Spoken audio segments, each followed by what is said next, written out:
So guys, nandito kami sa Boracay.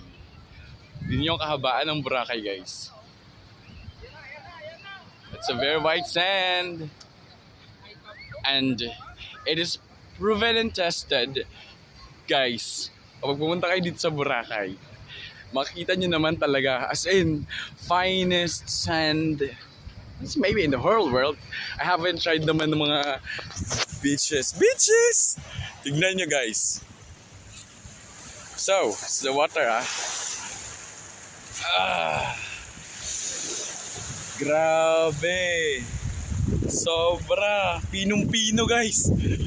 As in, walang kabato-bato. Promise. Oh. Tapos hindi na may tubig. Ang sarap sa feeling. Grabe. Talaga namang mapapawaw ka. At mag-e-enjoy ka when you go here in Boracay. Sarap maligo, sarap ng tubig. The view is really nice, guys. Recommended. I can't really imagine na makapunta ako ng Boracay this year, and it's still a dream for me. My God. Hey, JD, na pa picture? Thank you.